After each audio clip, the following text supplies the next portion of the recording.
Hey guys, it's Kelly, and today I am so excited because we are talking all about prepping your trade for the dealership. This is going to be everything you need to know about trading in your car, the do's, the don'ts, what to fix, what not to fix. I'm so excited to get into it.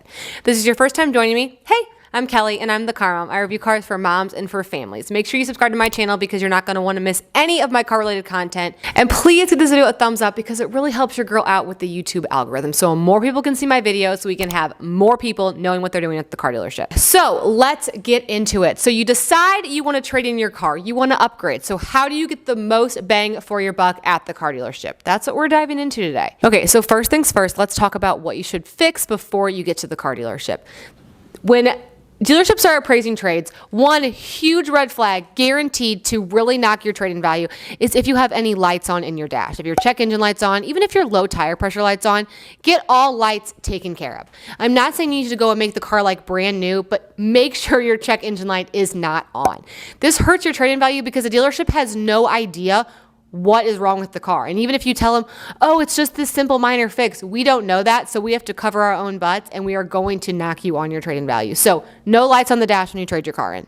Okay, the other thing you should do before going to the dealership is to just clean out your car. Give your car a nice car wash, take it through a good car wash, and then vacuum out the car and wipe some things down. You do not need to get a professional detail. I repeat, you do not need to get a professional detail, but I would clean out your car to the best of your abilities. This one tells the dealership that you are ready to make a deal today, and it also makes it look like your car is very well maintained. A little pro tip, I would even tell the dealership, oh, I'm sorry, my car is such a mess. I should have got it professionally detailed, because then they're going to look at your car and be like, she thinks this is a mess? Wow, she must really keep her car well maintained.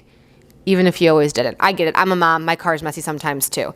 But definitely clean your car to the best of your abilities. Don't pay for a professional detail. Another thing, take out most of your personal belongings and trash. I'm not saying you need to completely empty out your car. You can leave your car seats installed, all of that jazz, but just take out the garbage on the floorboards. Make sure the trunk is empty. Make sure you don't have a 2-day-old iced coffee in there. It will just overall paint a nicer picture for the dealership when they're appraising your trade. Okay, so when you're thinking about what to repair before trading in your car, I would not repair minor dents and dings. At the end of the day, the dealership is going to be able to do it for a much cheaper price and you're not going to get your money back. So just know they may knock you on it. They're probably not going to give you Kelley Blue Book excellent condition, but it's not worth you finding a vendor to do it yourself. Now, when it comes to your tires, I also probably wouldn't get them replaced. Again, they may knock you for it. They may tell you that they're going to have to replace it, and that's probably true. No one wants to buy a car that needs tires, but in reality, you run the risk of putting on tires that the dealership may not want on there anyway. I see a lot of people who decide to replace the tires, and since they're not going to keep the car, they end up putting some of the cheaper tires on there. And then as the dealership, we look at it and we're like, well, those aren't the right tires anyway, so we're still going to have to replace them, and then you're just out that money. So I probably wouldn't worry about replacing the tires. The last really big thing that people always ask me about is the windshield. Should you replace a chipped or cracked windshield? Windshields are very expensive. So what I would consider doing is checking with your insurance policy and seeing what your deductible would be to replace a windshield. If it's a $100 deductible, it's probably worth it to get the windshield replaced because we might knock you up to $1,000 to replace the windshield. Now, as you're prepping your trade and bringing everything to the dealership, you're going to want to make sure that you bring both sets of keys if you have them. These keys are so expensive, especially on some of these newer cars. They can run upwards of like $400. So if you have both sets of keys, make sure you bring them and make sure you use that as a negotiation tactic. You tell that dealership, my trade is here. It is in great condition. I know you're going to have no problem selling it. And I even have 2 sets of keys. That is music to a dealership's ears. We love to see that. Also, make sure you bring the owner's manual and any service records you have with you.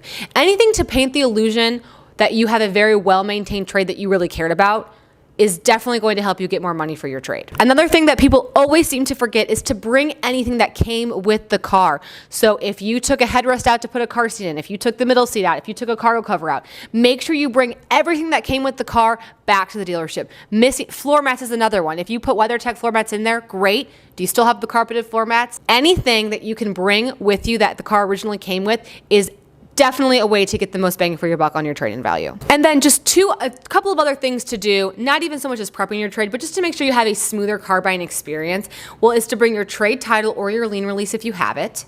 And then to call, if your trade is not paid off, make sure you call your bank to get your trade payoff ahead of time. All of the time in the car business, we see people saying, oh, I think I owe like around $20,000. So then you end up working a deal with the dealership with your trade payoff being $20,000.